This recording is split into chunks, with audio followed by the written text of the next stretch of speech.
예, 최근까지 아프리카 돼지 열병에 관해서 굉장히 많은 기사가 쏟아졌는데요. 요 며칠은 잠깐 그 기사량이 좀 줄어든 것 같습니다. 그렇다고 지금 아프리카 돼지 열병이 비상 상황이 해제된 건 아닙니다. 그래서 오늘은 전문가를 모시고 지금 아프리카 돼지 열병이 한국에 얼마나 심각한지 그 내용 그리고 지금 상황에 대해서 좀 진단을 해보고자 합니다. 예, 서울대 수의학과 우희종 교수님 스튜디오에 모셨습니다. 교수님 안녕하세요. 예, 안녕하세요. 예, 많이 바쁘시죠? 그렇진 않습니다. 아, 그러세요? 제가, 잠깐만, 본격적인 질문 시작하기 전에 네. 저희가 꼭 해야 되는 게 있어요. 아, 그렇군요. 예.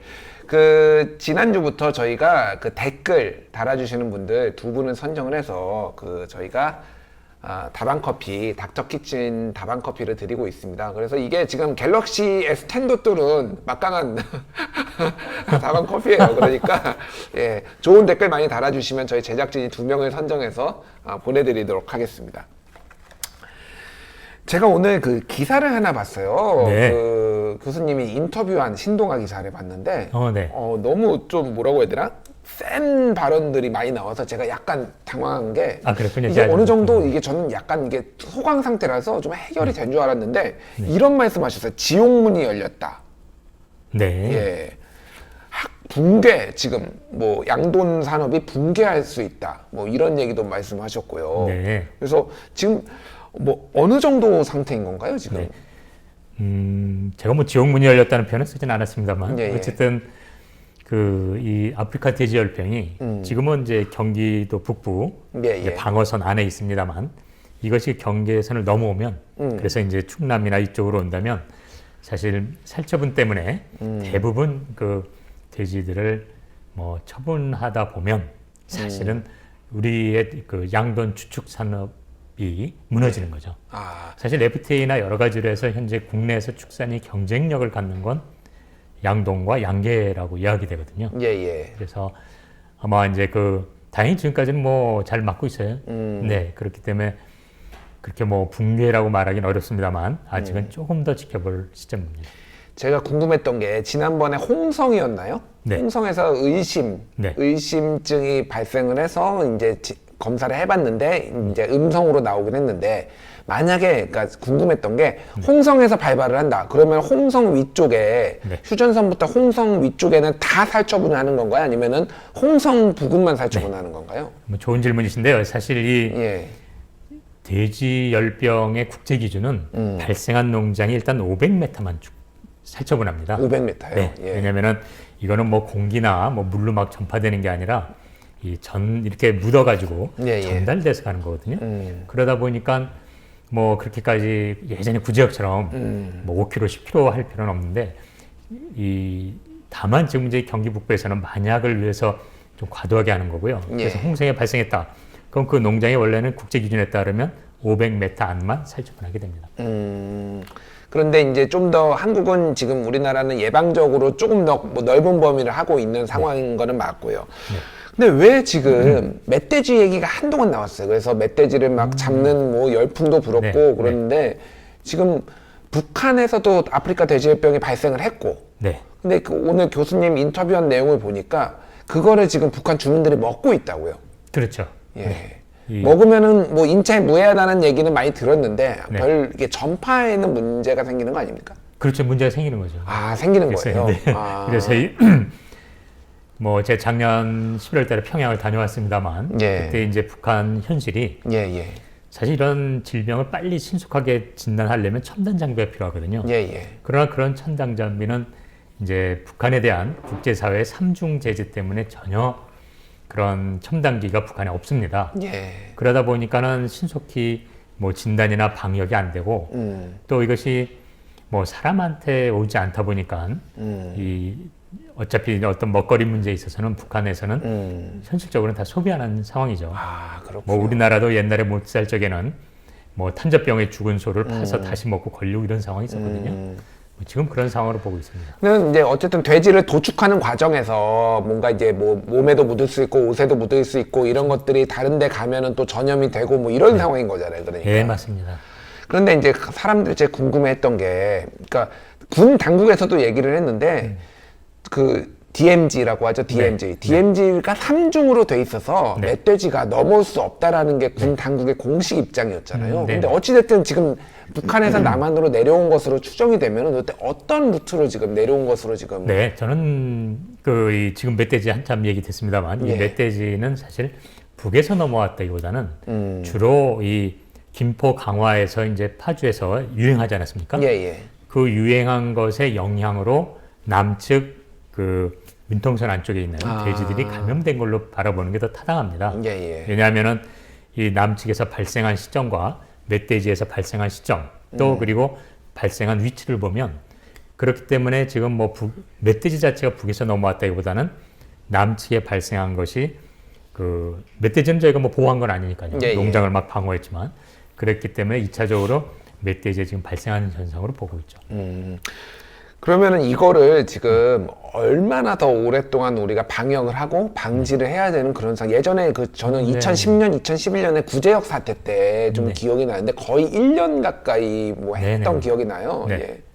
그래서 이 아프리카 돼지열병의 고병원성, 지금 우리나라를 유행하는 고병원성은 뭐 실제로는 한 일주일에서 열흘 정도입니다만 저병원성은 3주까지도 가고 그렇습니다. 그래서 이제 최근에 농장에서 발병한 사례로부터 본다면 이제 뭐 거의 이제 마무리 단계에 들어가는 시점이긴 한데요. 아직 이제 멧돼지에서 발견되고 있기 때문에 이제 특히 주의할 것은 그러한 멧돼지가 좀 더 동쪽으로 가서 발생함으로써 그것이 이제 태백산맥을 타고 내려오게 되는 거예요. 이건 좀 강원도 쪽으로 가서 이렇게 내려올 가능성은 없습니다. 없다고요? 그거는? 동쪽으로 가서.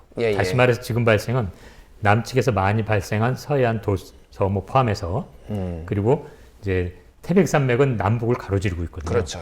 요 사이에 지금 멧돼지가 발생하고 있어요. 연천, 뭐 포천 그렇죠? 이 동네죠. 그런데 이 발생한 멧돼지들이 좀 더 동쪽으로 가서 태백산맥 줄기를 타기 시작하면 이건 막기 굉장히 어렵습니다. 그러면 그 바이러스를 가진 멧돼지들이 태백산맥을 따라 내려왔을 땐 진짜 그건 남측이 뚫리는 거기 때문에 지금 아마 정부 당국도 뭐 사살뿐만 아니라 철책을 세워가지고 이제 그 멧돼지 관리를 하고 있습니다. 그러니까 산을 그 멧돼지가 넘어가지 못하게 어떤 저지선 같은 거를 지금 정부가 해놓은 상태군요. 뭐 이런 시나리오를 말씀드리기는 여쭤보기는 굉장히 저희도 좀 뭐 안타깝긴 한데 만에 하나 이제 추가적인 발병이 된다. 좀 더 남쪽 뭐 충청도나 밑으로 해서 농장에서 발병이 된다라고 하면은 어떤 분들은 한국의 돼지가 씨가 마를 수도 있다. 뭐 이런 전망을 하시는 분들도 있어요. 정말 그렇게 되는 건가요, 그러면? 그렇죠. 이게 왜냐면은 이제 충남에는 이제 돼지 농장이 밀집해 있습니다. 그렇기 때문에 거기서 이제 발생을 하게 되면 물론 국제 기준에 따라 500m만 할 수도 있지만 만약 우리에서 뭐 3km, 10km 또 지금 경북 북부처럼 전 지역을 살처분 하게 되면 사실 우리나라의 그 양돈 산업은 붕괴할 가능성이 있죠. 그렇기 때문에 지금 뭐 온 힘을 다해서 정부가 경기 북부에 제한하려고 노력하고 있고 아직까지는 그 저지선이 유효한 것 같습니다. 알겠습니다. 저희도 뭐 궁금해서 이거 오늘 좀 긴급하게 모셔서 여쭤봤고 다음에 또 뭐 이렇게 좀 더 다른 진전되는 사항이 있으면 그게 진전되는 게 나쁜 쪽은 아니기를 정말 바랍니다만 어찌됐든 어떤 방식으로든 뭔가 변화가 있으면 한 번 더 모시고 그거는 부르지 마세요. 이제 부르게 되면 좀 뭔가 문제 있는 거니까 이제 조용히 사그러질 수 있도록. 그러니까요. 저희도 그거를 간절히 바라는데 어찌됐든 좀 그거에 대해서 여쭤보고요. 오늘은 좀 그 정치 얘기를 좀 여쭤보고 싶어서 겸사겸사 모셨어요. 왜냐하면은 그 조국 법무부 장관 지금은 이제 조국 교수가 됐죠. 다시 복직을 해서 뭐 이런 문제와 관련해서 굉장히 목소리를 많이 내셨고. 뭐 이렇게 직접 이렇게 뛰어들기도 하셔가지고 그거에 대해서 좀 의견과 현재 상황에 대해서 좀 의견을 여쭤보고 싶어서 모셨고요.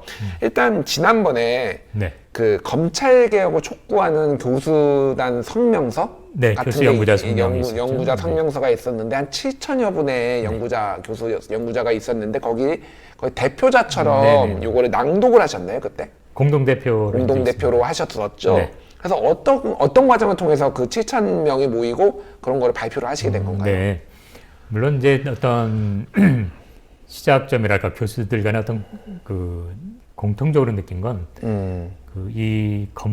당연히 뭐 조국 교수가 잘못이 있으면 그건 처벌받아야 되는 거라고 저희는 생각합니다. 네.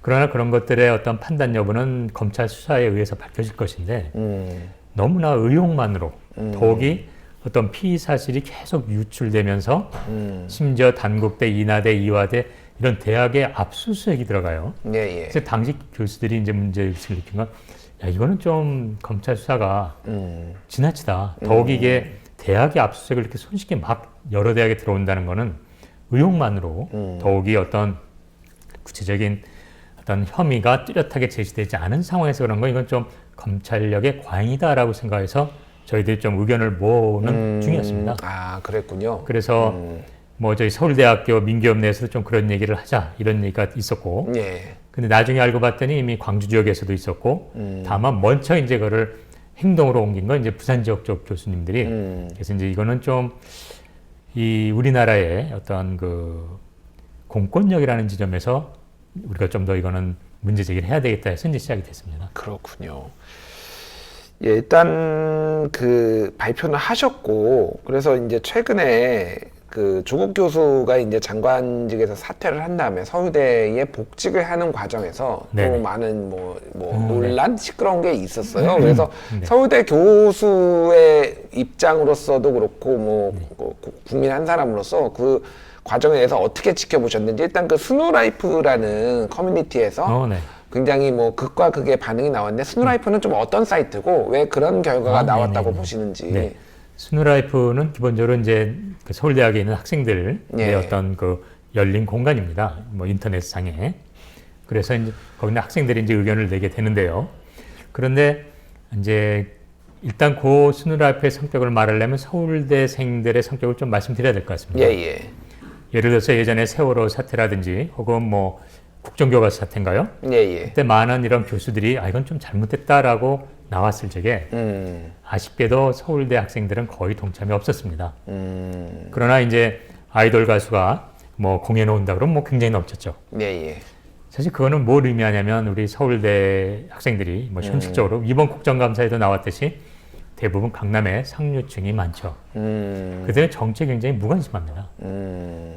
그래서 평소에 이제 스누라이프에도 어떤 시국이나 정치에 대한 얘기는 별로 없었던 걸로 저희는 알고 있고요.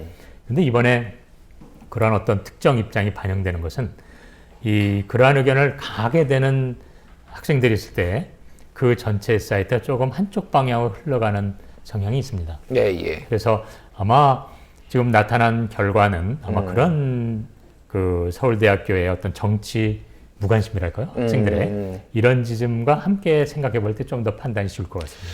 예전에 제가 그래서 그 가장 부끄러운 동문 1위를 조국 당신은 민정수석이었죠. 민정수석이 네. 했을 때 좀 취재를 좀 해본 적이 있는데 저희 직원이. 아, 네네. 그런데 이제 스누라이프라는 공간 자체가 일단은 재학생만 하는 게 아니라 졸업생도 그 서울대 네네. 출신의 졸업생들도 투표를 마음대로 할 수가 있는 그런 공간인 것 같고 또 맞습니다. 하나는 이제 부정적인 이슈에 대해서 훨씬 더 민감하게 반응을 한다라는 거죠. 그러니까 댓글 같은 경우에도 이를테면은 사람들이 긍정적인 선풀을 달기보다는 악플을 더 많이 다는 경우가 분노, 사람들이 그 댓글을 달기에는 행동까지 하게 되기까지는 굉장히 많은 기회비용이 드는데 거기에서는 분노라는 요인들이 굉장히 사람들을 움직이게 하기 때문에 기본적으로 더 그런 경향성이 있다라는 거는 이제 하셨는데 거기에 뭐 일반적으로 댓글이 그렇죠. 네. 그런데 거기에 더해서 이제 소위 말하는 이제 뭐라고 해야 되나 이제 탈정치화와 좀 뭐 강남 3구에서 오는 뭐 부유층의 뭐 이를테면 그런 특목고 자제들이 많이 있다 보니 그런 경향성이 나타난다라는 거는 이제 교수님이 오늘 또 방송에서 말씀해 주신 부분이네요. 그리고 이제 거기 좀 더 하나 마침 이 기회니까 말씀드린다면 이제 그런 여론을 주도하는 어떤 특정 그 모임이 있다는 게 좀 역시 주목해야 될 것 같습니다. 모임이요? 네, 모임은 어떤 모임 말씀하시는 거예요? 주로 이제 이번에 조국 사태에서 이제 이런 목소리를 내기 시작하고 의견을 수렴하는 단체가 있는데요. 특정 종교하고 연관돼 있고 그리고 뭐 아시겠습니다만 서울대학교가 이제 굉장히 교수도 보수화돼 있는데 그런 특정 종교의 모임들과 이렇게 깊은 연관성 속에 움직이고 있기 때문에 특정 종교라 하면은 아마 보수 기독교계를 말씀하시는 것 같은데요. 네, 그렇죠. 예. 예, 알겠습니다. 그렇게 이해를 했고요. 지금 뭐 서울대 교수분들의 의견은 좀 어떤가요? 지금 이 사태가 굉장히 많은 복잡한 양상으로 흘러가서 의견들이 좀 다양할 것 같은데. 아니요, 뭐 의외로 이게 사실 이 사안이 저는 복잡하다고 생각하지 않는데요. 예, 예. 기본적으로 조국 지금 교수니까 교수에게 제기됐던 어떤 그 장관 후보자로서의 의혹이 여전히 구체적인 게 아니라 그냥 피의 사실만으로 유출되면서 일종의 제가 보기에는 마녀 재판 형식으로 가는 상황에서 사람들이 혼란스러워할 뿐이지. 예, 예. 그래서 매우 명쾌한 것 같습니다. 다시 말해서 뭐 지금 얘기되는 그 당시 강남에 그 자제분들을 두었던 분들이 대학 입시를 어떻게 준비했는가라는 문제, 이런 문제에서 나온 문제를 어떻게 바라볼 거냐는 문제고, 그것을 이제 당연히 일반 국민들이 저는 어떤 상실이나 소외, 그런 공정의 문제에서 실망감 느꼈으면 저는 뭐 100% 공감이 됩니다. 그런데 이제 서울대 교수들은 어쨌든 입시나 입학이나 강남의 어떤 그 특정 계층이 많이 서울대 학생이 있는 걸 뻔히 아는 입장에서는 사실 그런 면에서 뭐 어떤 구체적으로 뭐 조국이 정말 그 자체로 문제다라고 생각하기보다는 어쨌든 조국 교수가 그동안 취해왔던 입장 이것과 실제 생활의 어떤 간극 그런 것도 뭐 아마 교수 생활하는 아버지들은 대강 이해는 되는 지점이 있는데요. 자기 전공에 열심히 하다 보면 집안일 안 하니까 그런 면에서 정말 이 지나치다 지금 사회가 이런 입장과 뭐 어쨌든 말과 행동이 달랐기 때문에 생활이 이런 게 나오는 게 당연하다라는 입장과 뭐 그 정도로 나뉘는 것 같습니다. 알겠습니다. 예, 뭐 다른 안건으로 조금 질문을 더 던져 드려볼게요. 이제 네. 그 최근에 이제 윤석열 검찰총장이 어느 정부가 가장 네. 중립적이었냐, 검찰에 대해서 중립적이었냐고 하니까 이명박 정부 때 가장 쿨했다라고 해서 굉장히 이게 화제도 되고 네. 문매도 맞았어요. 거기에 대해서 반발하는 목소리도 굉장히 많았는데 특히 이제 이명박 정부 때 그 세국이 광우병 파동이 터졌고 그렇죠. 그거를 보도했던 PD 수첩팀이 네. 검찰에 이제 기소가 되면서 큰 뭐 이게 언론 탄압이다라는 논란이 됐었는데 당시에 교수님은 법정에 가서 증언을 하셨었나요 그때? 그래 참고인으로 가서 이제 참고인을 증인석에 예, 섰었습니다. 예, 아 그러셨군요. 네. 그 어떤 과정으로 나가게 되셨고 어떤 네. 말씀을 하셨는지 좀 설명을 좀 해주시겠어요? 네. 그 당시 이제 이명박 정부가 정말 그 10년이 지나도 국제사회에서 인정하지 않는 조건으로 이제 쇠고기 수입을 결정했거든요. 예, 예. 그래서 이제 PD 수첩이 이거는 식품 안전에 문제가 있다라고 해서 보도를 했어요. 예, 근데 예. 그때 이제 보도 자료로서 이제 다운호소라고 그래서 예. 그 병에 걸리면 이제 서 있지 못하고 쓰러지니까 그렇죠. 예. 그래서 기립불능소를 화면을 보여주고 이런 문제가 있다라고 그랬거든요. 그랬더니 이제 검찰은 저한테 묻기를 야 그러면 쓰러지는 소면 다 그 질병에 걸린 거냐라는 식으로 그건 거짓 보도가 아니냐. 그래서 제가 그랬습니다. 일반인 대상으로 하는 방송에서 이해를 돕기 위해서 그러한 참고 자료를 쓰는 것은 당연하다. 제가 그 당시 예를 든 거는 그 당시 정몽준 국회의원이 대통령을 방문하게 된다는 것이 그 전날 뉴스에 나왔었는데요. 예, 예. 정몽준 의원이 대통령을 방문할 예정입니다라고 하면서 방송에서는 그 전에 대통령과 만난 자면을 보여줬었거든요. 그래서 제가 증인석에서 그랬습니다. 그럼 검사님, 그러면은 그게 거짓말이라고 한다면 어제 KBS 뉴스에서 정몽준 의원이 대통령을 만나러 간다고 하는 방송을 하면서 과거 자료를 썼는데 그것도 그럼 거짓으로 고소할 것입니까? 라고 제가 되물었죠. 그랬더니 뭐 판사나 검사나 뭐 전화 다 웃었던 거죠. 그래서 그런 무리한 당시 그 검찰의 기소 행위, 물론 그 당시 그게 그래서 안 된다고 해서 옷 벗은 검사도 있었습니다만, 예, 예. 그런 당시 시절을 쿨하다고 말한다는 것은 저는 우리 윤 총장님의 도대체 쿨함이 어떤 것인지 저는 굉장히 의아합니다. 그 뭐 이후에 대검찰청에서 얘기 나온 거는 사실은 이명박 정부 때도 이랬고 박근혜 정부 때도 이랬고 우리 문재인 정부 때도 이렇다라고 하는데 발언이 끊기면서 문재인 정부에 대해서 말할 기회를 놓쳤다라고 뭐 해명을 했어요. 대검찰청에서. 그 쫀쫀한 별명 아니에요? 아니 뭐 국감이나 청문회 예. 뭐 한두 번 나가봅니까? 먼저 질문이 있으면 그 질문에 대한 답을 하고 예. 설명을 하거든요. 그럼 예. 정말 뭐 현 정권이 제일 쿨하다 그러면 지금 정권 쿨합니다. 그래도 뭐 박근혜 때 이른바 어땠지만 뭐 이렇게 나가야지. 그 아실만한 분이 그렇게 말하면 안 되죠. 교수님 입에서 쫀쫀하다는 발언이 나올 줄은 제가 참 상상을 못했습니다. 네. 알겠습니다. 근데 혹시 그 증언하신 다음에 뭐 네. 불이익을 당하거나 그러시지 않으셨나요? 불이익 당했죠. 어떤 뭐 불이익을? 꼭 증언 때문이 아니라요. 예, 제가 예. 어차피 저희는 그 광우병에 관한 연구를 하고 있었는데 제가 예. 그래서 그 당시 이명박 정부의 그 정책이 너무 잘못됐다고 얘기를 했었는데 그 3년 과제였습니다. 예. 그래서 3년 과제면 중간에 중간 평가가 있어요. 예. 그래서 제가 이제 이 중간 평가장에 가서 이 연구는 이렇게 됐고 앞으로 이렇게 합니다 그랬더니 심사위원으로 온 정부 공무원이 아니 당신은 이 국가 정책에 반대하면서 왜 국가의 연구비를 신청하냐? 아니 연구 내용과 전혀 상관없는 걸로 그 질문을 하더라고요. 아니 연구는 연구고 뭐 그거는 그렇죠. 뭐 정책 성향을 그 연구에 거고. 기반해서 정책에 대한 의견을 내는 것뿐인데. 그렇죠. 그러더니 그 3년 과제가 보통 중간에 하는 일은 없는데요. 예. 결국 중단돼가지고 연구비가 끊겼습니다. 뭐 그런 거. 그렇지만 뭐 저희가 정당한 얘기를 한다는데 뭐 그만한 뭐 불이익이야 뭐 감수해야죠. 그렇군요. 네. 혹시 뭐 블랙리스트에 오르거나 뭐 그런 거는 아니 그 올랐었죠. 예, 그 후에 이제 그 나온 블랙리스트에 이름 올라간 건 확인했었습니다. 저희 지금 댓글창에 네.